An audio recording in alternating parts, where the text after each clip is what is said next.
You're listening to the Apple Insider Podcast.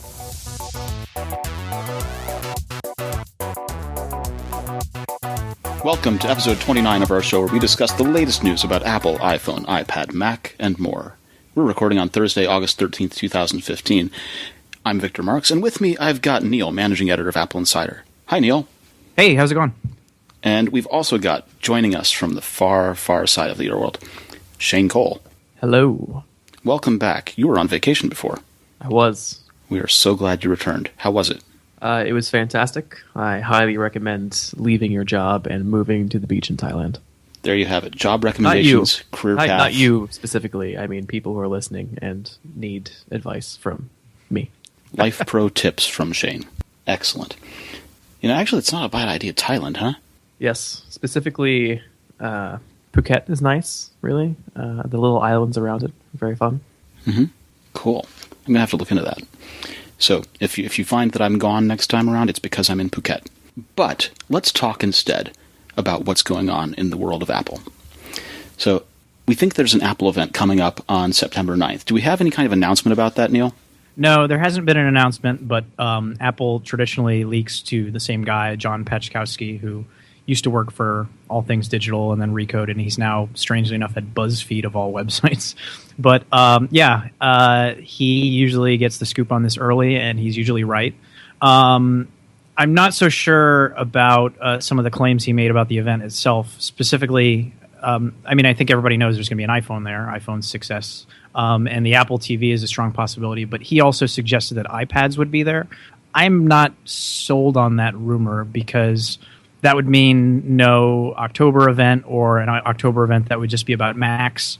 And assuming that El Capitan is going to come later than iOS 9 as it did last year, I would think that Apple would still want to have some sort of October event, and iPads would be a good thing to introduce there. But that's the rumor as it is right now. New iPhones, Apple TV, and then maybe iPads.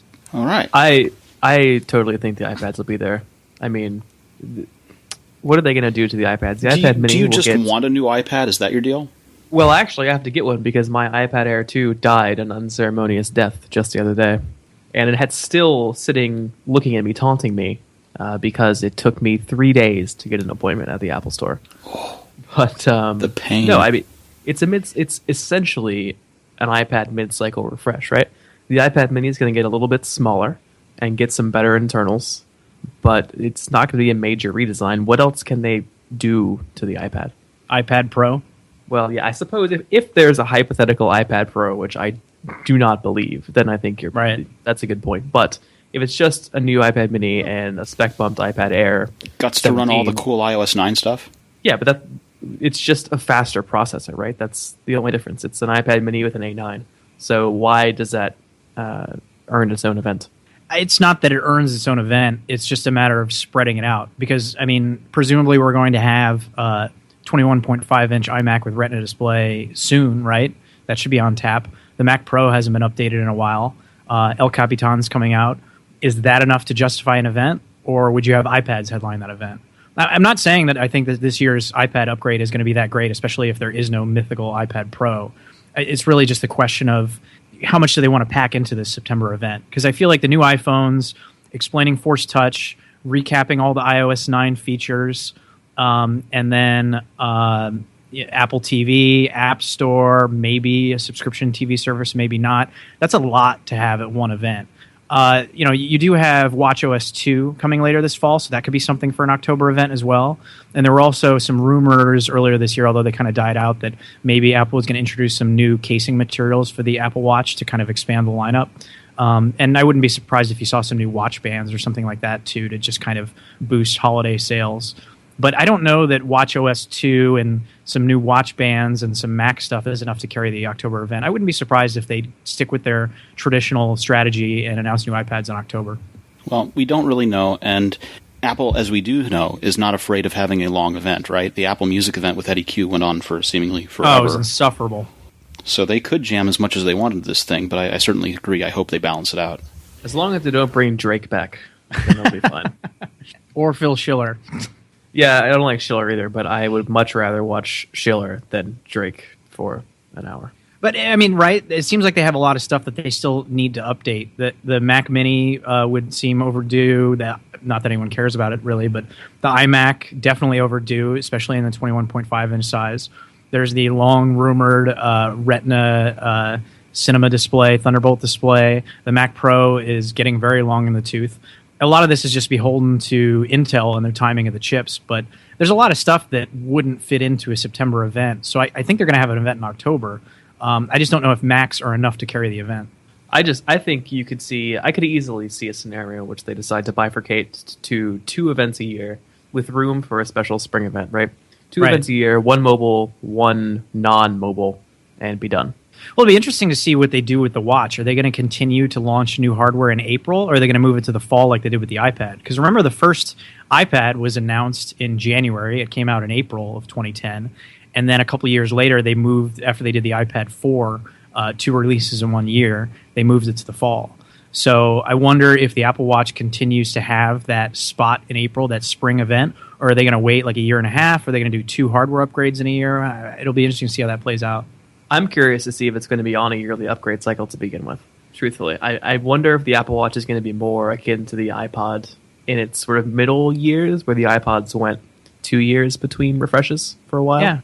Yeah, maybe. I mean, after you make the watch thinner, what else are you going to do to the watch? I mean, they got to add GPS. They could improve battery life. They could...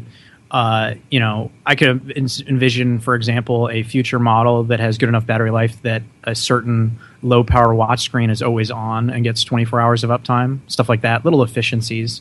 I think I see what you're saying, and I can see that happening a few years down the road, but I think in the first years of the watch, you're going to get new hardware every year just because I think there's a lot of room for upgrades on the current device. I'm foreseeing with my totally usually incorrect mind's eye. You're prognosticating here, right? Yes, I am. You didn't know this, but I am actually Miss Cleo. I can see a scenario in which we get one really big watch version 2 update. It's thinner, it's got better battery life, it's got GPS, it has whatever awesome whiz bang. God, I'm getting old. Whiz bang thing that you can come up with. You whippersnappers. I know, and which I think you probably will see sometime in the middle of next year. And then after that, I think it's let's try and get more market penetration rather than trying to take over more of the existing. Let's try to... Okay, let me explain this in a way that actually makes sense. Let's try to spread the smartwatch around rather than trying to gain share in an existing market. Because right now, there, for all intents and purposes, is no smartwatch market. It doesn't exist. So that's where I'm going with this. Yeah, I can agree with you there. I still think that there are room for upgrades for the next few years, though. Mikey had a really interesting observation that I hadn't even thought of on last week's podcast. We were talking about how you might make the watch an independent device that doesn't require an iPhone to do the basic functions, and obviously a big step toward that is native apps. But the security element of it, he was saying Touch ID. We were talking about, well, do you somehow find a way to integrate Touch ID into the screen or something like that? And Mikey said, put it in the digital crown button, which is the equivalent of the home button on the iPhone. And that was really interesting. I hadn't thought of that. If they could somehow squeeze it into there, that would be a good upgrade too. And when you look to the future of the watch, and as we think about what it could become and stuff, you wonder too, does Apple go down the road of allowing the watch to connect to like Android phones, for example, and receive notifications from them? Could that be on the roadmap? And I'm thinking obviously very well down the road, 4, 5, 6 years or something, but it would be interesting to see. It'll be interesting to see what they do. Wow. I think Apple hopes Android won't even exist. You kind of blew my mind there with this idea of the watch working with Android. I don't see it at all. No, I don't see it either, not at least in its current form, but I mean, look 5 years down the road, right? That would be like a very different Apple company that would do that. That doesn't make sense. Well, it doesn't make sense until you start to think about it in the sense of like the iPod and iTunes on Windows and stuff like that. If 5 years down the road, Android is still 70, 80% of the smartphone market, that's a huge number of untapped people that Apple could sell hardware to. And if the iPhone, doesn't grow to 50% of the market or something, and the Apple Watch has margins that are comparable to the iPhone. Let's say that the margins are 45% on the watch or something. I don't know. I'm just making up numbers, right? But if they were selling a product with that much margin, and that would be a way to get people into the Apple ecosystem, I can see them doing it down the road. I don't see it happening anytime soon, but I can see it 4 or 5 or 6 years down the road. It's not outside of the realm of possibility. I don't think it will happen, but it's not that crazy of an idea when you start to think about it. Okay. I think you need to not look at the iPhone market share as Android has 80% of the market, right? You need to look at the iPhone market share as Apple has 50% of their market. Right. And putting the watch, I think that the various wearable platforms make awesome walled gardens. They're another post in the wall, right? And this is one reason why Android Wear doesn't work great with iOS yet. There's absolutely no technical reason that it can't. Right. There's none. But it doesn't because it's Android Wear. And the Apple Watch will always be the Apple Watch. It will never be the general purpose smartwatch. It will be, I'm absolutely certain that one day there will be an Apple Watch with an LTE radio. And I'm absolutely certain that there will probably one day be an Apple Watch with some form of biometric authentication. Although I don't think it'll be Touch ID. I think it will be Vein ID. But creepy. No. Vein ID. It's totally legitimate. It's I know. It's just everywhere. Creepy to think about. Like I use it to get into data centers all the time. There's a heart rate ID based payment bracelet being trialed in Canada right now. Actually, doesn't Apple have a patent on that? Actually, that's a very good question because it's a one bank trial. It's in Canada only right now, and you wear their bracelet, and that works as the NFC payment. Well, I just think it's fun to think about, right? The iPod used to have what they called the halo effect, and then it became the iPhone. The iPod sold Macs. The iPhone helps to sell Macs. People get into the ecosystem. And as you bring down those barriers slowly and allow devices that are more independent, then it gets people more interested in Apple products and more interested in buying into the ecosystem. I mean, we're going to get Apple Music on Android, so it's not that crazy. If you had told me 3 years ago that Apple was going to have a music app on Android, I would have said you're full of it. Can we please just get FaceTime on Android and other systems now? It was originally supposed to be an open spec. I know. I'm asking for that to actually be followed through on. I wish, yeah, but that's not going to happen. I would love to have FaceTime and iMessage for those other platforms so that, FaceTime got tied up in patent. Yeah, FaceTime got tied up in patent disputes. Yeah. iMessage is Apple's version of BBM. Yeah.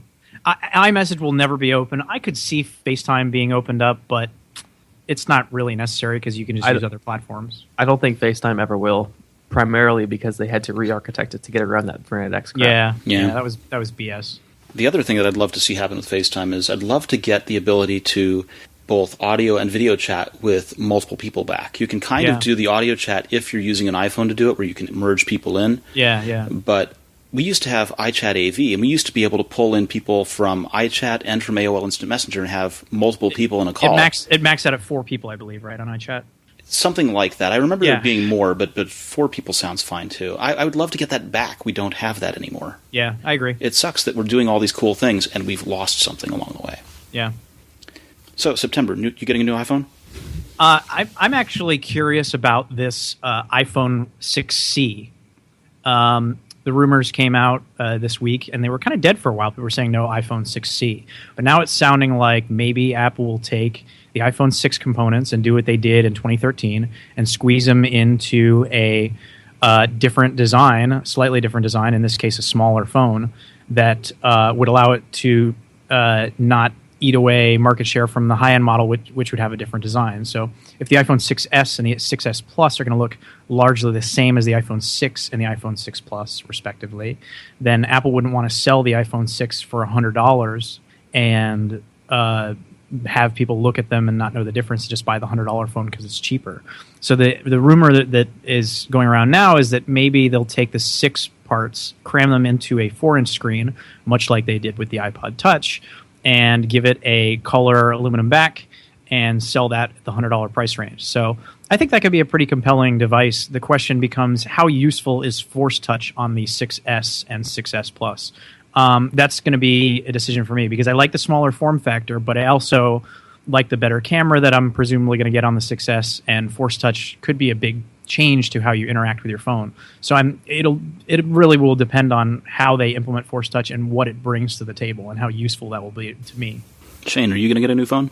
Yes, because my wife's iPhone's Apple Care will be, her 5S's Apple Care will be running out. So we'll sell it while it still has some warranty left and buy a new one. I can't say which one it'll be because she doesn't want a bigger phone. She is like Neil. Maybe not as extreme as Neil is. She doesn't want a 2.5-inch phone. Neil is pretty extreme. Yeah, he is. But yes, we will be getting some variation of a new iPhone. What do you think our listeners should take away from this? You know, there's a phone coming. Should they wait for it? Should they not wait for it? Wait. You agree, Shane? Yeah, the event is in less than a month. Yeah, I mean, why would you buy a phone now? Unless you really had to buy a phone now. Let's say you wanted to get an iPhone 6, right? It costs $200 on contract right now. In less than a month, they're going to announce a phone that is going to cost the same as the current iPhone 6, have a better processor and a better camera, Force Touch, and all these other features. So you could get that, or you could get a discount iPhone 6 as they clear out inventory of those. You know, you're going to have more options and better prices. So yeah, wait. Yeah, the bottom line, this is always the question with Apple products, right? Is should I buy now or should I wait for whatever? This is the bottom line. We know at this point in Apple's life essentially when their events are going to be, right? There's going to be WWDC, which used to have hardware, but actually hasn't been that great lately. There's always going to be a fall event with new iPhones. There's always going to be a fall event with new iPads. There's probably always going to be a fall or a spring event with new desktops and laptops. If it's within like a month of those times, just hold off unless you have to buy one. Otherwise, just buy a new damn device. Yeah. So there's always going to be a new device. There's always going to be something that makes yours feel old. You could be waiting forever. Yeah. You know, it's like people saying, "Oh, I'm going to wait till version 2 of the Apple Watch or whatever." Well, now you've just spent a year without the Apple Watch, so you know you waited and you got the next one, but you missed out on all the opportunities and the advantages it was going to give you in the meantime.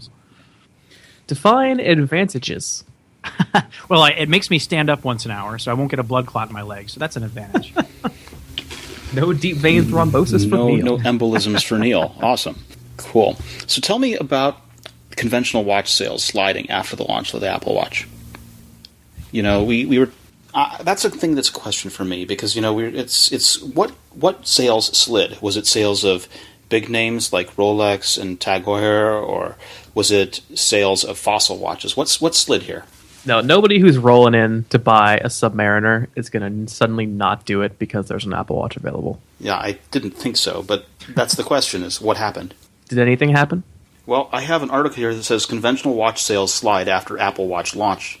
And it's coming from NPD data. Yeah, so what are they looking at? They're looking at register here's sales from jewelry stores, or they're looking at register sales on the Pebble smartwatch, which, of course... They're looking at traditional watch sales, and Right. they're saying they were down 14%, and it's the biggest decline since 2008.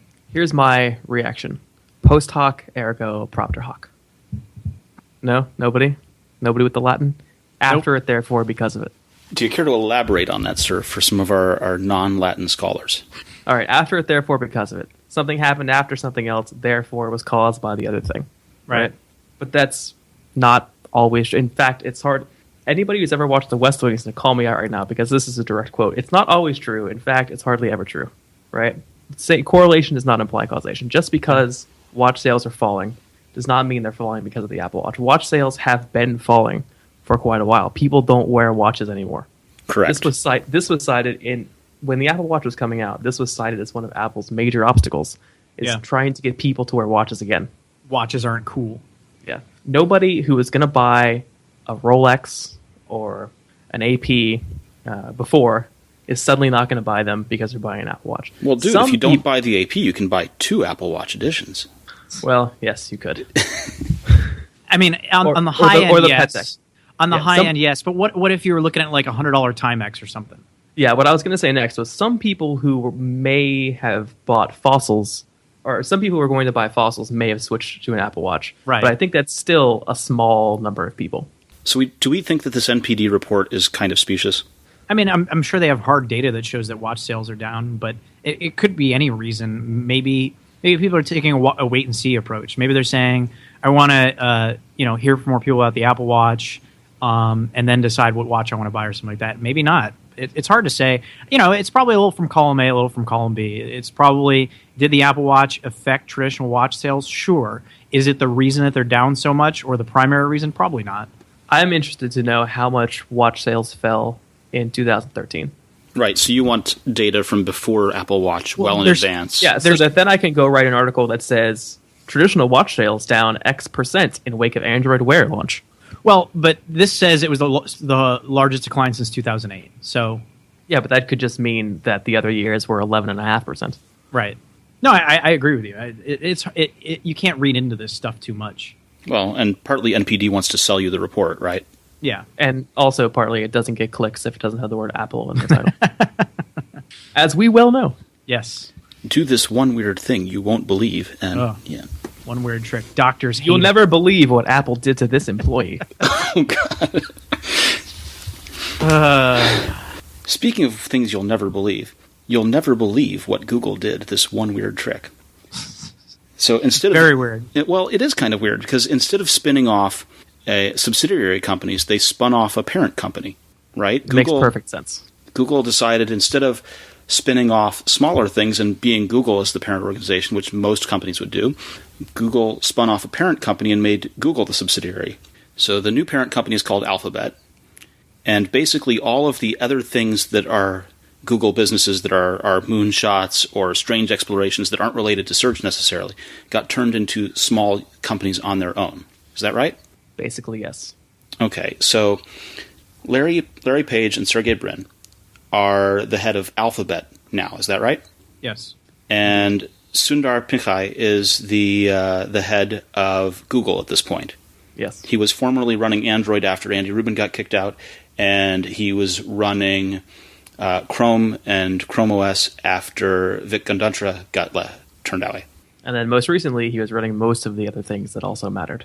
Which is why he's pretty much the CEO. Yes. Yeah. Now, it doesn't really change much except for, it allows them to kind of fend off Wall Street critics a little easier. Well, it also here we go. Here's the Wall Street rant.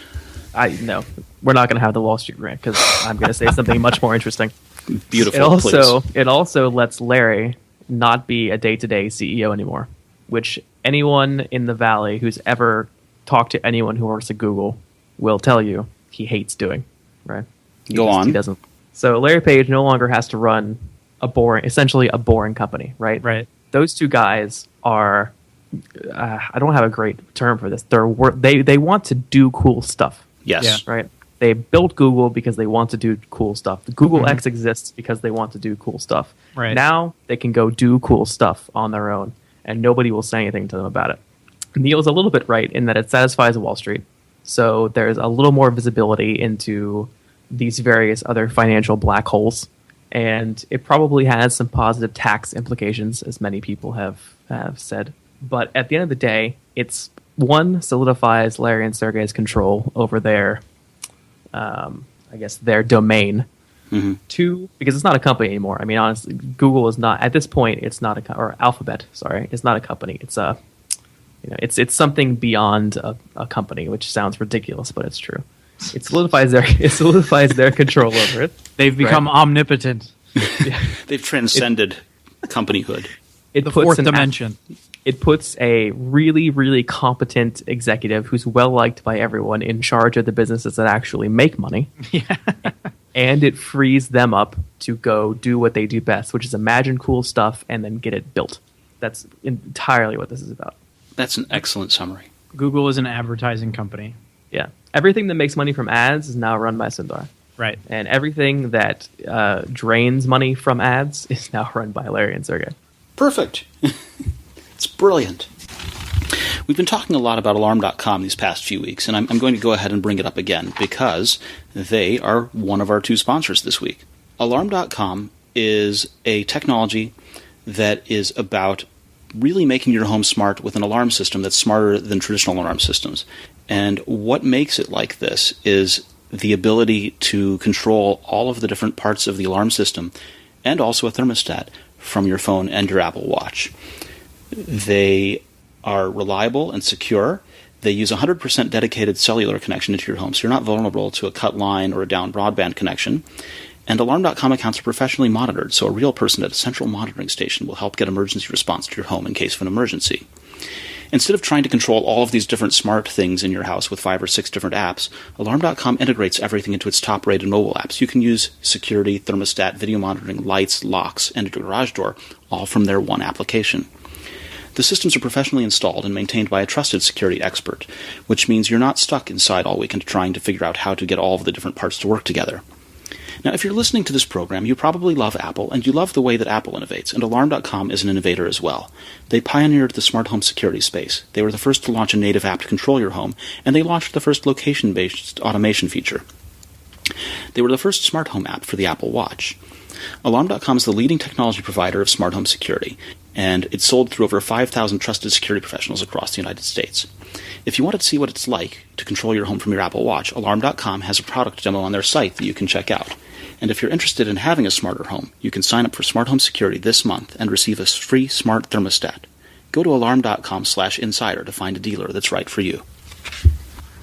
And actually, it's pretty cool stuff. I like the idea of the thermostat and the lighting and the garage door opener all being a part of that one system, and unifying those things really makes for a good experience. Yeah, it's awesome.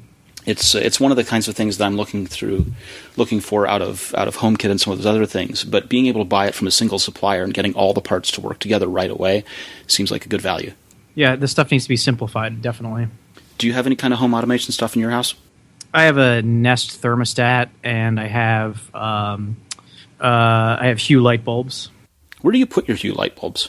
I have one in. I have a couple in the bedroom, one in the kitchen, one up at the front of the house, and I think I have like 7 of them total.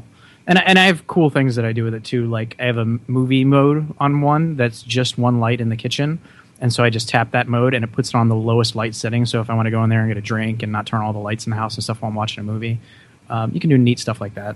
Cool. I'm going to ask you more about that offline. Cool. So Samsung made an announcement. This is Samsung Insider, by the way. And Samsung announced a 5.7-inch Galaxy Note 5 and an S6 Edge Plus. And they're also launching Samsung Pay on the 28th of next month. So this is kind of a big thing coming from Samsung, right? They've, and I say that pun intended, right? The Galaxy Note 5. It's big.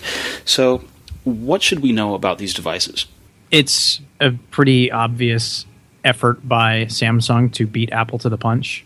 They did this last year too. It was kind of funny. They announced their new Note 4 before Apple held their iPhone event, even though it launched after Apple's iPhone 6 Plus. So hilariously, Samsung announced like late August, and then the product didn't ship till October. Meanwhile, Apple announced in September and shipped in September, and it just absolutely killed Samsung's sales of their Note lineup because people were waiting for an Apple phablet.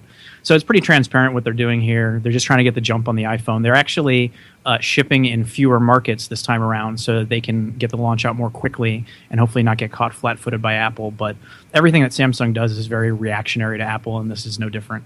Now, I'm a big fan of Apple Pay. I like Apple Pay a lot, and I keep hoping for more financial institutions to get their act together and get on board. Tell me about Samsung Pay. Should I get out of Apple Pay? Should I get up my iPhone, go get what the hell is it? It's called a S6 Edge Plus. Should I get one of those and use Samsung Pay? If you want to, I guess. Go on. Tell me why. I mean, it's look, a bad idea because if you want to, I mean, No. It's not a terrible. Truthfully, if we're being honest here, the worldwide market for smartphones is Apple versus Samsung. Nobody else matters. For anybody who's listening to this podcast, I'd clarify that nobody else matters but Apple and Samsung. We're not even counting Motorola because they're not in the conversation. The whole reason Apple Pay and Samsung Pay exists is the same reason that S Music or whatever that crap is and iTunes exist, and every other single thing that locks you into one or the other ecosystem. Samsung Pay is going to be exactly the same as Apple Pay, with the exception of the pretty cool what is it? What is the name for that technology? The stuff they got from LoopPay, magnetic something? Yeah, does it have a name? I don't know if it has a name, but it like spoofs the magnetic stripe on your credit card and then wirelessly transmits it to the reader. So it works with like legacy readers. It's very cool technology. So we'll call it spoofy magnets then. Yes. Aside from the spoofy magnet technology, Samsung Pay, Apple Pay, and Android Pay, for that matter, are all exactly the same damn thing. Right, and the spoofy magnetic technology isn't really going to be that relevant come October, November, once most merchants presumably switch over to chip and signature systems in the U.S., because then swipes will be irrelevant. So supposedly Samsung's working out some deals with banks so that it'll still work on those legacy readers, but it's not really going to matter because most of these readers are going to be upgraded to also accept NFC transactions because it's just built into the readers now. So it's cool technology, much like the coin that's out now. Very cool technology, but it doesn't matter that the industry's changing so quickly, and it's going to be in a few months. Yeah, the idea is to reach feature parity among the platforms. That's all it is. If you like Android and you like Google Play, buy a Galaxy S6 because actually it's a pretty cool phone. If you prefer iTunes and Apple Pay, buy an iPhone. Well, but what about Android Pay? I was getting there. Hold Don't your drone interrupt, Neil. Hold your drone, Neil. Hold your. Anyway, if you prefer vanilla Android, then buy the latest Nexus. You know, it is what it is. Well, but it's just interesting to me that you continue to see this feature disparity competing products from Samsung and Google. You know, Android Pay is going to be built into non-Samsung phones, but Samsung has their own payment service. Are they going to be blocking Android Pay? Like, how's that going to work? Well, you wouldn't have Android Pay, presumably, if you bought... Truthfully, I actually don't know the answer to this question. Yeah. But I'm thinking somewhere... Right now, I think you're probably going to have the choice of either one, I will guess. But down the road, I fully expect Samsung to eventually have their own fork of Android. Yeah, I think that's almost inevitable at this point. I mean, it essentially is a fork of Android in many ways now because of TouchWiz and you can't get updates and all that. And you get the phone and it comes with all this crap on there. The heart rate monitor that uses the camera on the back. The all these S Voice apps and the S Wallet and all this stuff. And it's just like, and it all duplicates functionality that's already built into Android. It just allows them to differentiate. So someone who maybe doesn't know so well goes into a store and asks for another Samsung phone because they're used to that experience. Yeah, Tizen is never going to matter. So in 5 years, you're either going to have Samsung Droid, right, or Samsung will just bow out of trying to be a premium manufacturer altogether and become another OEM. One of those two things is going to happen. The status quo cannot exist for much longer. Yeah, there's too much animosity between Google and Samsung. Samsung's just terrified, as well they should be, right, that they're going to be commoditized out of the market. Right. Yeah, exactly right. And Google doesn't like Samsung having so much power, but they're so dependent on each other right now that it's a smartphone cold war going on. Yeah, I mean, it's a little bit different, but it's not super unlike Microsoft and Nokia, right? The reason Microsoft bought Nokia is to keep the one and only manufacturer of Windows phones alive. Yeah, and that worked out well. Yeah, and Google and Samsung have a hateful, symbiotic relationship. Yep. Well, and Google tried buying a handset manufacturer in the past, and that didn't very much work out for them. It worked out extremely well for them. Well, I don't know what you guys are talking about, but that was a fantastic deal. From a product standpoint. From a product standpoint, it didn't do it, but we don't know that they wanted that we don't products in the first place. Right. They took the advanced projects team, they kept that back. Mm-hmm. They sold off the set-top box division to make a ton of their money back. They got a great tax deduction from Motorola's losses, and then they sold them for $2 billion. So if I'm Larry Page, I'm looking at that and saying, hey, job well done. Let's make another company and call it Alphabet. Yes, but if you look at it from a different perspective and that they were trying to fix the problems of Android and specifically the power that Samsung had, and they wanted to start making in-house Nexus phones and sell them through carriers and get more control over Android and get people updated to the latest software and kind of streamline the lineup, that was not a success. But yes, from a financial perspective, absolutely. How good it was for the health of Android, I don't know. I think Google at this point, their Nexus devices started out as showing Android manufacturers setting a benchmark for Android phones, right? Yeah. And I think that they may have briefly flirted with the idea of doing it themselves, but really, what else can you do? You know, I mean, who they're working with this time is HTC building the new Nexus. Is that the rumor? Yeah. Yeah. what can Motorola do that HTC can't? So I think that it may have been a little bit of a flirtatious idea. Hey, we'll build Nexus phones ourselves. But I think realistically, the driver of the deal was exactly what ended up happening. They got what they wanted from Motorola, and then sold the near dead carcass on. And they may have been financially too poorly. They may have been afraid of scaring off their partners too. Who knows if they got cold feet because Samsung said they were going to walk and just completely fork Android. Yeah, that would have been. I think that was the prevailing wisdom at the time, right? Is what the hell are they doing? Nobody's going to make an Android phone if Google's making it. And so by not going down that road, they didn't scare off their partners. At least, not that it really did any good for HTC or any of these other companies that or HTC. Poor HTC. They're way below cash on hand now. It's crazy. Their name is worthless. And it's funny to think too. I mean, back when Windows Mobile was your only option, they were the only good Windows Mobile phone because their skinning of Windows Mobile actually made it tolerable.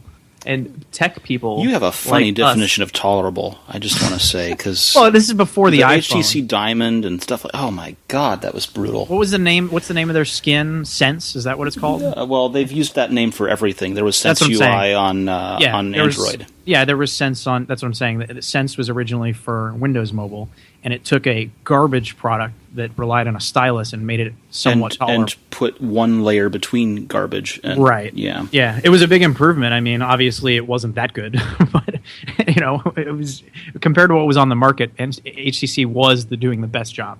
I think HTC and Sony, to a lesser extent, are examples of what happens when Samsung rules mind share. Yeah. Right. Samsung's hardware, until this most recent series, has not been amazing, right? The S6 is actually really nice. The S6 Edge is also really nice. But the S5 and before have just been, not exactly living up to standards of engineering excellence. Yeah. Sony's Xperias, the Z3, the Z4, amazing phones. The stuff they do with Android, fantastic. Nobody's buying them. Well, Sony's losing tons of cash. HTC's 1M9, great phone. 1M8, even better. The 1M9 is a little bit of a step back. The 1M8, amazing phone. Nobody bought it. Sony, gets what they deserve because Sony has been trying to lock people into an ecosystem for years in the worst possible ways. Sony wishes they could be like Apple right now so much, and they've done it with their proprietary card readers and their proprietary everything. They deserve everything that happened to them.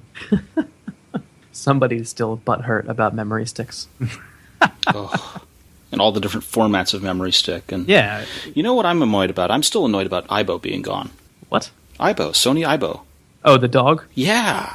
The New York Times had a interesting short film about the Aibo and how they're dying. And they had this older Japanese couple that's they keep their Aibo robot dog around, and it's harder and harder to find replacement parts. And it was really sweet and sad and creepy all at the same time, where this family was taking their Aibo with them to on vacation, taking photos of it at places, and the thing is slowly dying. This little robot dog. Oh my goodness. The robot dog was incredible, and they had 3 models of it, and for a while there was a robot dog soccer league.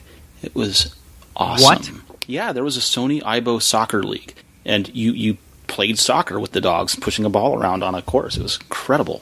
Sony has fallen so far, and I still use a lot of Sony products. I'm wearing Sony headphones right now. I have a PlayStation 4, PlayStation Vita. I have a Sony compact digital camera that I absolutely love, but they deserve everything that happened to them because they did it to themselves. Yeah, the only Sony product I have or have had in the last 5 years is my RX100.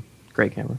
Yeah, Sony still makes great cameras. But I don't own one of those cameras, and I occasionally, this, Neil, I talk to you about, what camera should I use when I shoot CES and things like that. And someday, maybe I'll own another Sony product, but it's been a long time since I've purchased one. Sony Alpha NEX cameras are awesome. They're really good. You know what Sony's most profitable division is now? Paper shredders? They make a damn fine paper shredder. Is that what it is? If you had said fax machines, that would have been a more culturally relevant thing. But no, it's insurance. Really? Yeah, their insurance division props up the rest of the company. I realize we're going deep down the rabbit hole here, but I keep saying Samsung. Sony is such a big name, and they're so prominent and all that the knockoffs of their products are so good that they even fool Amazon. I years ago bought a a PlayStation 3 controller, like a DualShock controller, and it came in the packaging. It looked like a Sony thing and everything, but some of the fonts and stuff on it looked kind of weird, and I was slightly suspicious. So I started Googling it, and I found out that they're like these knockoff controllers. I had a knockoff little microphone adapter for devices that like capture stereo sound. It turned out it was a fake one too, and they're like sold just regularly on Amazon. Like, nobody even knows doesn't care. They don't do anything to vet whether or not a product is counterfeit or not. I had products when I was back manufacturing product. I had products that were counterfeited and would show up on Amazon, and I bought several of the counterfeits to figure out just how bad the clones were, and some were terrible fonts. Some were one of the things they do is they totally redraw all of the packaging artwork. So even if you've got artwork that's done and they could just copy it, they redraw it all so you can see where they've screwed up. Yeah. And it's the Amazon doesn't care. Amazon does nothing. It's just amazing to me how good these Sony knockoffs were. Like, any average person would not have known, and Sony's just losing money on that stuff, and it's probably hurts their business tremendously because I was almost faked out by it, and I do this crap for a living. So one thing that actually happens a lot in China, Sony has moved a lot of their production out of Japan now, and as a result, they and many other companies who have done so have had problems. This happens a lot in SD cards and SD cards are terrible. Yeah. So what happens is cards that are fabbed by small manufacturers. Foxconn. This isn't happening at Foxconn, right? But it's happening at smaller contract manufacturers. They'll run ghost lines at night. Like the supervisors will come in at night and run the same line with worse materials. And so what you get are fake products that came off the same production line with the same tooling as the real products, but they're worse because they use worse materials. Like for memory cards, they'll use seconded memory chips. All of the chips rejected were parts. rejected. Yeah, everything that was rejected will be rerun, and then the supervisor will take his cut from the guy who's smuggling them out of China, and there you go.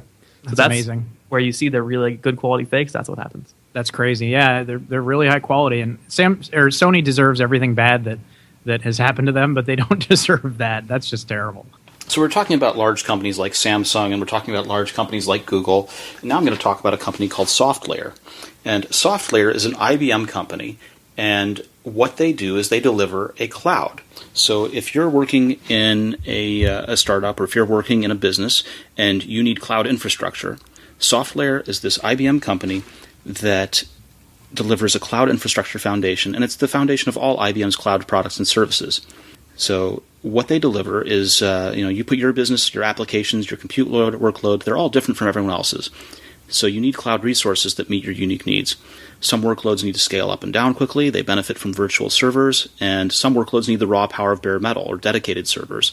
SoftLayer is the only cloud provider that provisions bare metal servers and virtual servers from a single seamless platform, all on demand, all connected to the same API, and all connected to a global private network. Even if you're not looking for infrastructure, you can benefit from SoftLayer infrastructure when you use a platform or software service for IBM Cloud. And all of our listeners have the opportunity to get $500 of cloud infrastructure by visiting softlayer.com/podcast. And that is specifically podcast with a capital P, because URLs are hard. You can order bare metal servers, virtual servers, storage, networking, and security services in your choice of 24 data centers around the world.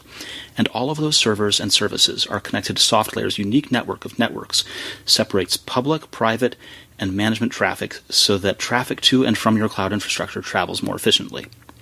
You can automate and control your cloud infrastructure with a granular API, or you can perform any necessary management actions in the easy-to-use SoftLayer customer portal. Visit softlayer.com/podcast with a capital P to get started with your $500 off servers, storage, network, and security on a cloud built to compete from SoftLayer. So before we move on, I didn't know SoftLayer was a sponsor. And aside from the terrible case-sensitive URLs, I just want to say SoftLayer is amazing. My day job is web and mobile product development, and I've been with SoftLayer for a really long time. And it's a great company. Cool. So what would you say is the best experience you've had that should tell someone to go there, besides you telling them that it's good? SoftLayer's absolute best feature is their customer support. If you're a person who's listening to this and cares about the fact that Victor said bare metal servers, then you should know that you can escalate your case to a network engineer in 5 minutes. if it comes to that. That fast?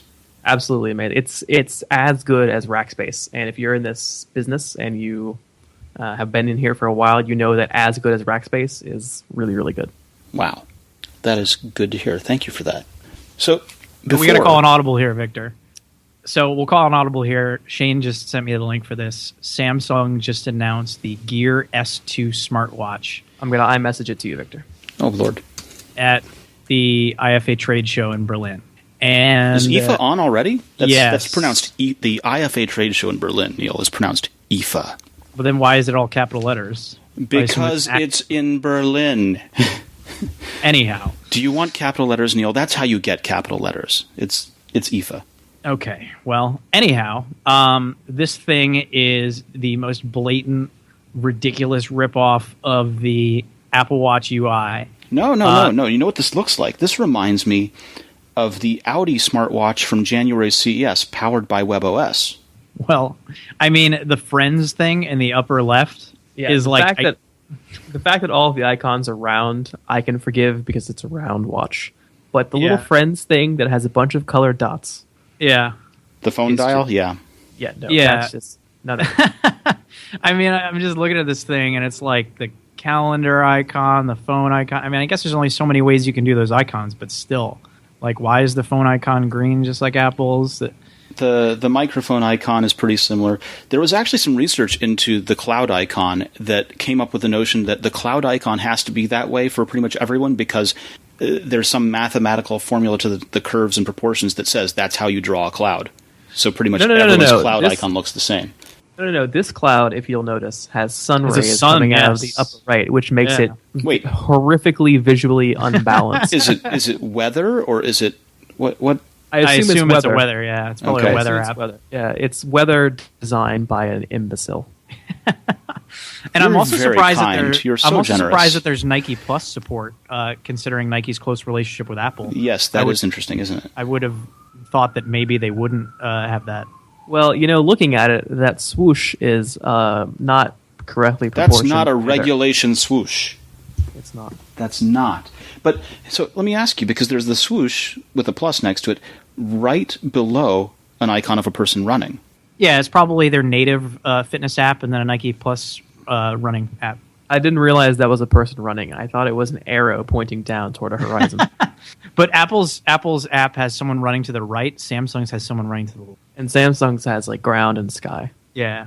Since we were talking about knockoffs, that reminds me of a T-shirt I saw once with a Nike logo on it. And there's no way it could be an actual Nike product that said "lazy but talented." I don't think that's the brand that Nike wants to promote. I'm absolutely certain that that's a real Nike product. You think that's a real Nike product? Have you seen the stuff they're doing recently? I once had a pair of Nike shoes. Nike's all about working hard, earning it, all that stuff. Yeah. Lazy but talented. Go into a Nike store. Yeah.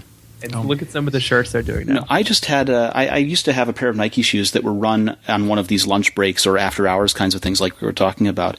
And they were Nike tops with K-Swiss soles.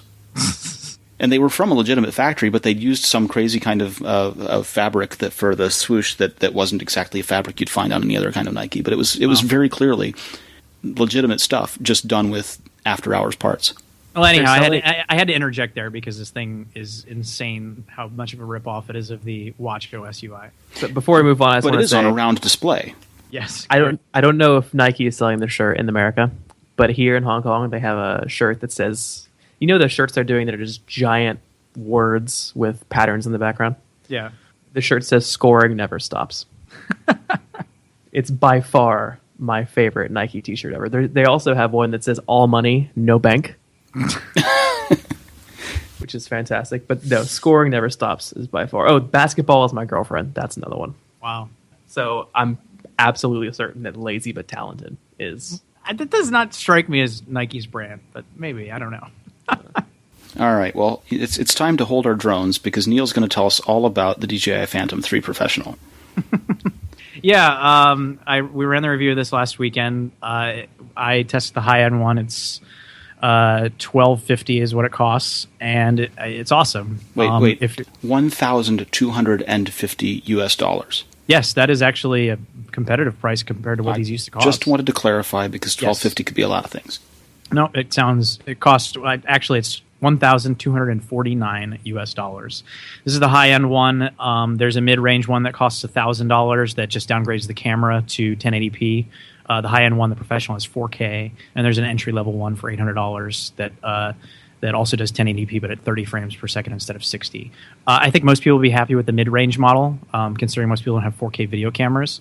They both have the same controller, and that's really what I enjoyed about this the most. It has a mount that is big enough to hold an iPad, and it also has a built-in USB port, so you can plug in a lightning cable, and you don't have to connect to a shared Wi-Fi network anymore. So you don't have to mess around with it to get the connection and get the live video feed. But it gets signals from up to a mile away. It's easy to fly. If you're on the market for like a prosumer, high-end kind of drone that you can fly on its own, this is still the best one out there at that price range and at that level of the market.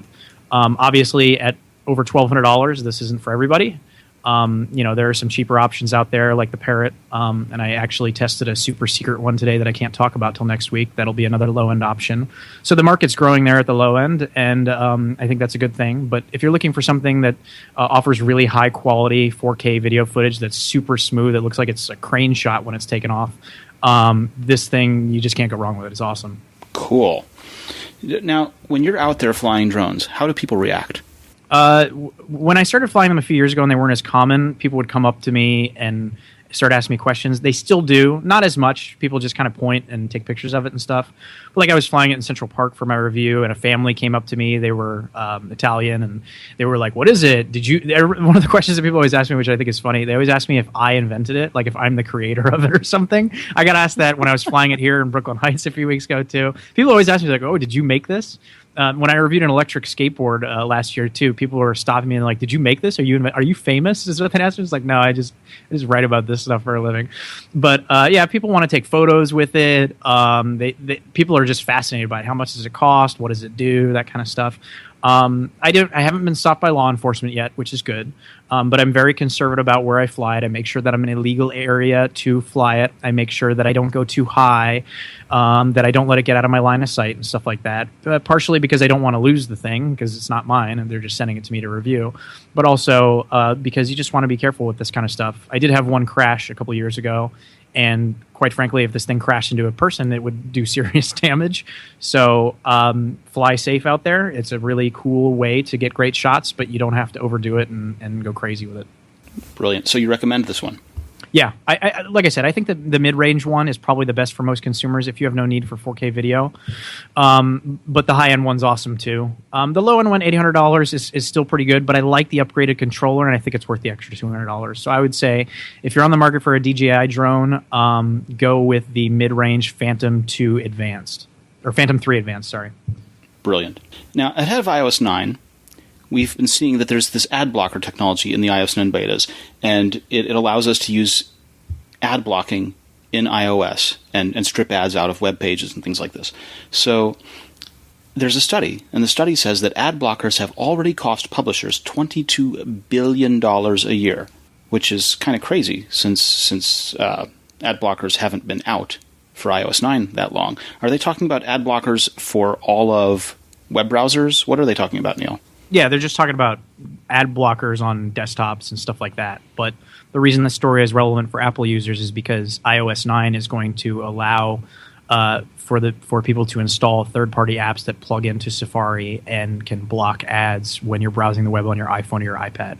So presumably the availability and the impact of these ad blockers is going to grow when iOS 9 launches. The study actually said, what did the study say? Wow, I forgot already. Dude. I'm sorry. That was terrible. The study actually said. Okay. The study actually said that the release of iOS 9 would be a game changer, and that they expect, once iOS 9 is in wide distribution, they expect the percentage of iOS users running ad blockers in Safari to roughly equal the percentages that are using ad blockers in mobile Firefox, which is about 16%. So when you consider that mobile Safari, which is the version, which is what Safari on iOS is actually called. It's mobile Safari, for those of you who don't know. Nobody on this podcast with me doesn't know that, but for the rest of you, you have a little information. Mobile Safari accounts for a huge portion of web traffic. Even we've seen that at AppleInsider. huge spike in the number of people visiting from mobile Safari versus desktop Safari. It's 52% of the mobile browsing market, so more than half of people who use the web on a smartphone or a tablet use iOS and mobile Safari. And it's 14, this is important, it's 14% of all web browsing in general. Like the desktop, laptop, smartphone, tablet, McDonald's kiosk, mobile Safari is 14% of the entire internet. So if you consider that there's a huge proportion of people who are suddenly not going to be seeing ads anymore, then the CPM market is not in. It's going to be a rough time ahead. It's going to be a rough time ahead, yeah. For those of you who aren't you publishing, have to opt into this. Yeah, you do have to opt into it. But the idea is that many people, because it'll be super easy, right? It's just download an app and then turn one setting in Safari.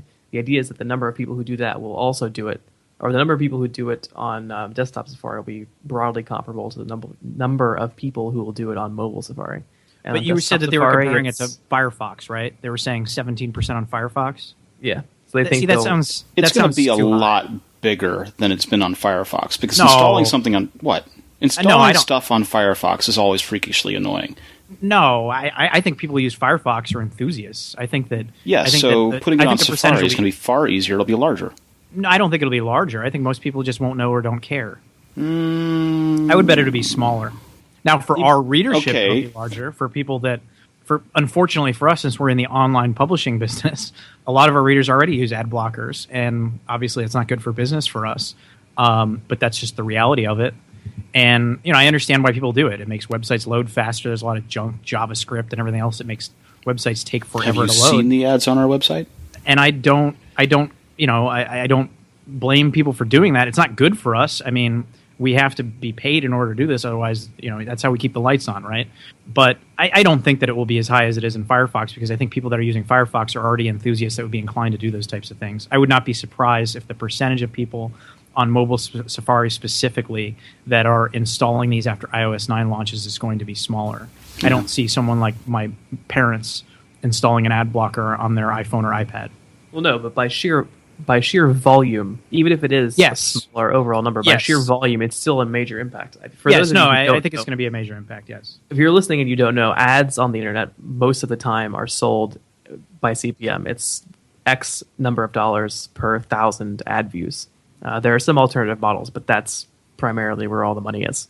And if you're getting 1 million hits a month on your website and only 100,000 of those people are seeing ads, then it's a serious problem.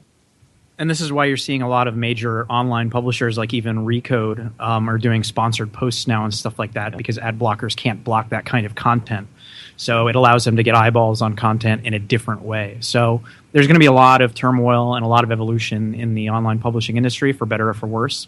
And there's also a problem of, not to be patronizing to people that read our website, but there's also an entitlement issue with people that feel like they don't need to be advertised to or that they deserve the content for free or it's not worth paying for. And while I understand why some people feel that way, also if you want people to continue writing and producing this content, it needs to be a living for them. They need to get paid to do it. So, it's a complex issue. Now, some of you are going to misunderstand what Neil just said, and I'm going to clarify it. We do not take money for posts. No. We do not do that. It doesn't happen. But we do not take money for posts. No. And I'm just reiterating. I had a discussion with a reader the other day who messaged me on our forums and accused me of being paid to run an analyst note. And then I explained to him, and thankfully he was very pleasant about it, but I explained to him in very explicit detail that we do not get paid to write any articles. We do not get paid by any analysts. We're not paid for any reviews. I don't even own stock in Apple. I come from the newspaper business. Shane and I don't invoice. We don't get paid anyway. I come from the newspaper business. I'm a product of the journalism school at the University of Florida. I take ethics very seriously. Go Gators. Go Gators. We are not that kind of site. Certainly there are sites out there like that, and I understand why people think that, but no. But we definitely take that kind of stuff very seriously. We're not paid for anything. Any content that you see on AppleInsider is on there solely because myself or one of our team thought that it was interesting enough to write. We are not asked to write anything specifically like that. But for those of you who hate content marketing and also use an ad blocker, you brought this upon yourself. Yes. Well, shall we wrap it up, gentlemen? Why not? Okay. This has been the Apple Insider Podcast, recording on Thursday, August 13th. I'm your host, Victor Marks, and with us has been Shane Cole. Shane, where can people find you on the internet? I am on Apple Insider. And Neil Hughes, where can people find you on the internet? You can find me on Twitter at ThisIsNeil, and you can read my daily musings at Apple Insider. And if you can find Neil in Phuket holding his drone, or Shane Cole is wearing a lazy but talented t-shirt, we'll tell you all about it next week on the Apple Insider Podcast.